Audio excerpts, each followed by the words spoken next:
నమస్తే. నేటి ధరణి న్యూస్కి స్వాగతం. కాకినాడ జిల్లా తుని నియోజకవర్గం కోటనందూరు మండలం కోటనందూరు గ్రామంలో గత 100 సంవత్సరాలుగా పూజలు అందుకుంటున్న గొల్లవీధిలో గల చిన్న రామాలయం అనే శ్రీ శ్రీ కోదండరామ ఆలయం శ్రీరామనవమి కళ్యాణ మహోత్సవాలకు పందిరి రాట వేయుట, వంట షెడ్ ప్రారంభోత్సవం, విశ్రాంతి షెడ్లు ప్రారంభోత్సవ కార్యక్రమానికి డాక్టర్ వెలగ వెంకటకృష్ణారావు ముఖ్య అతిథిగా విచ్చేశారు. ఈ కార్యక్రమంలో ఆయన మాట్లాడుతూ 2024 ఎన్నికల ప్రచారంలో స్థానిక ఎమ్మెల్యే ప్రభుత్వ విప్ యనమల దివ్యను ఆలయ కమిటీ భక్తులు కోరిన కోరిక మేరకు ఎమ్మెల్యే యనమల దివ్య ఆదేశాల మేరకు యువ నాయకుడు కుటుంబం శ్రీ వెలగ వెంకట గంగాధర రంగనాయకులు కుమారుడు డాక్టర్ వెలగ వెంకట కృష్ణారావు తన సొంత ఖర్చులతో సుమారు 2 లక్షల రూపాయలతో వంట షెడ్ మరియు విశ్రాంతి షెడ్ నిర్మిస్తానని మాట ఇచ్చిన ప్రకారం శ్రీ సీతారామ కళ్యాణ పందిరి రాట వేయు ముహూర్తానికి వంట షెడ్డు మరియు విశ్రాంతి షెడ్డు స్థానిక నాయకులతో ప్రారంభించామని తెలిపారు. అనంతరం అక్కడికి వచ్చిన వారందరికీ వస్త్రాన్ని బహుకరించారు. కార్యక్రమంలో పల్ల రామకృష్ణ, పల్ల రాము, డాక్టర్ గొంప గంగునాయుడు, శివాలయం chairman Chintakayala Ravikumar, LSN Murthy, Ankareddy Venkata Satyanarayana, party president Koruploru Raghunatha, Ankareddy Venkatesh, John Victor మాస్టారు, పంపనబోయిన రామకృష్ణ, ఐల శ్రీను, కర్రి శ్రీను, దార్ల గోపి, పంపనబోయిన ఎర్రయ్య, పల్లా కిషోర్, పాలిక ప్రసాద్, కొరిపోలు అప్పన్నబాబు, తెలుగుదేశం పార్టీ నాయకులు, కార్యకర్తలు మరియు కమిటీ సభ్యులు, భక్తులు తదితరులు పాల్గొన్నారు.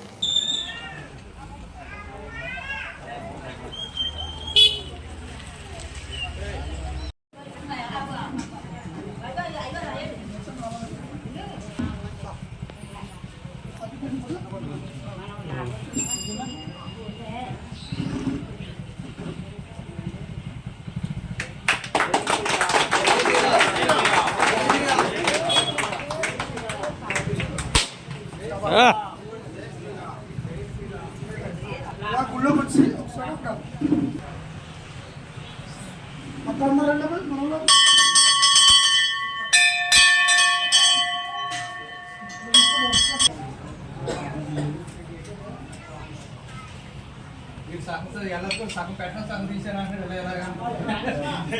పూర్తిగా పెట్టండి.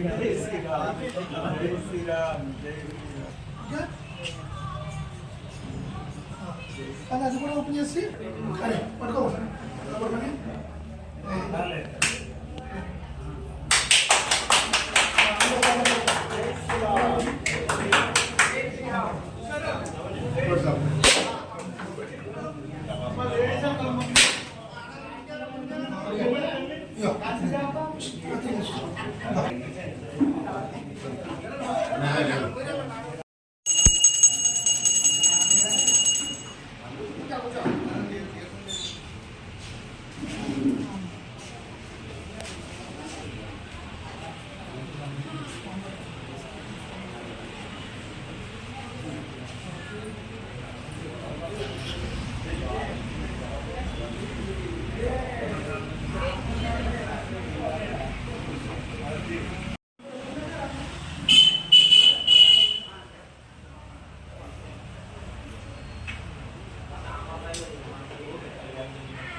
మీరు అర్థం చెప్తున్నారు వచ్చాను.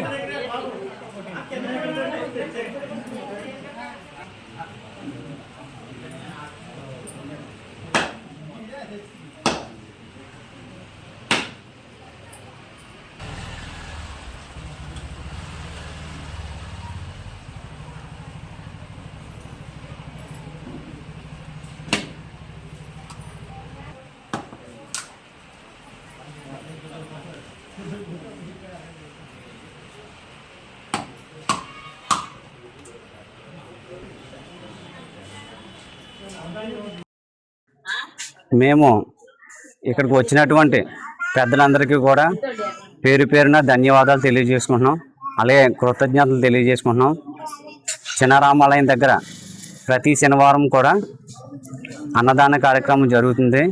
ఈ అన్నదాన కార్యక్రమానికి మాకు ఇబ్బందిగా ఉందని, అంటే వంట షెడ్డు, సామాన్లు వేసుకోవడానికి వంట షెడ్డు, ప్రతి రేకుల షెడ్కి మాకు ఇబ్బందిగా ఉందని మన కృష్ణారావు గారిని అడిగిన వెంటనే మాకు మాట ఇవ్వడం జరిగింది. ఆయన మాట ఇవ్వడం తడువుగా మాకు ఈ యొక్క షెడ్డు, ఈ యొక్క వంట సామాన్లు వేసుకునే షెడ్డు, ఇది పందిరి ఇవ్వడం జరిగింది. ఆయన అడిగిన వెంటనే ఇవ్వడం జరిగింది. ప్రత్యేకంగా ఆయనకి మా కమిటీ తరఫున ప్రత్యేకంగా ధన్యవాదాలు తెలియజేసుకుంటున్నాము. అదేవిధంగా ఈ యొక్క కార్యక్రమానికి అందరూ విచ్చేసినటువంటి భక్తులకి, నాయకులకి మా కమిటీ తరఫున ప్రత్యేకంగా ధన్యవాదాలు తెలియజేసుకుంటున్నాం. జై శ్రీరామ్. అందరికీ నమస్కారం. జై శ్రీరామ్, జై సీతారాం. కోటనందూరు గ్రామంలోని చిన్న రామాలయం, కోదండ రామాలయం గొల్లల వీధిలో చిన్న రామాలయంగా ఎప్పుడో 100 సంవత్సరాల క్రితం నుంచి కూడా ఇక్కడ శ్రీ రామాలయం, సీతారామాలయం వెలిసి ఉన్నది. ఈ రామాలయానికి ప్రతి సంవత్సరం కూడా నిత్య పూజలు జరుగుతూనే ఉన్నాయి. అందులో భాగంగా 2024వ సంవత్సరంలో మన ప్రియతమ నాయకురాలు, ఇప్పుడు ప్రజెంట్ ఎమ్మెల్యే గారు, ప్రభుత్వ విప్ శ్రీమతి యనమల దివ్య గారు ప్రచారం సందర్భంగా, ఎలక్షన్ ప్రచారం సందర్భంగా ఇక్కడికి రావడం జరిగింది. వచ్చినప్పుడు ఇక్కడ ఆలయ కమిటీ సిబ్బంది అలాగే భక్తులు ప్రతి ఒక్కరు కూడా వచ్చి మేడం గారి ఆధ్వర్యంలో ఇక్కడ రామాలయంలో షెడ్డు లేదండి, ప్రతిసారి పందిరేస్తున్నాం, చాలా ఇబ్బంది పడుతున్నాం, అలాగే ఇక్కడ నిత్యం ప్రతి వారం కూడా అన్నదానం జరుగుతుంది, అన్నదానం జరిగినప్పుడు భక్తులందరూ కూడా ఇబ్బంది పడుతున్నారు, అలాగే ఇక్కడ అన్నదానం తాలూకా సామాన్లని పెట్టుకోవడానికి స్టోర్ రూమ్ లేదండి, కొంచెం మాకు ఇది కట్టించే ఏర్పాటు చేయండి అని చెప్పి మేడం గారిని అడగడం, మేడం గారు వెంటనే ఇది కట్టించే అవకాశం నాకు కల్పించడం, భక్తులందరి మనోభావాలకి అనుగుణంగా ఆ రోజు 2024లో మాట ఇవ్వడం జరిగింది, కట్టించేస్తామని. దానిలో భాగంగానే ఈరోజు కోటనందూరు గ్రామంలో పెద్దలు అందరి సమక్షంలో, కార్యకర్తలు, నాయకులు అందరి సమక్షంలో కూడా నేను ఈ కార్యక్రమాన్ని పూర్తి చేయడం జరిగింది. అలాగే మా నాన్నగారు కృషి వల్ల నేను ఈ కార్యక్రమాన్ని పూర్తి చేసి షెడ్డు ఎంతో అందంగా తయారు చేసి, అలాగే స్టోర్ రూమ్ కూడా తయారు చేసి దేవాలయానికి ఇవ్వడం జరిగింది. కాబట్టి ఈరోజు ఎల్లుండి శ్రీరామనవమి ఉన్నది కాబట్టి ఈరోజు మంచి శుభముహూర్తం ఉంది కాబట్టి ఈరోజు రాటేశారు. కార్యక్రమానికి కూడా రాటేసిన సందర్భంగా ఈ 2 షెడ్డు అలాగే రూమ్ కూడా ఆలయ కమిటీకి అందించడం జరిగింది. సంతోషం. ఈ కార్యక్రమానికి ఇచ్చేసిన పెద్దలందరికీ కూడా, గ్రామ పెద్దలందరికీ కూడా, అలాగే భక్తులకు నా యొక్క నమస్కారాలు.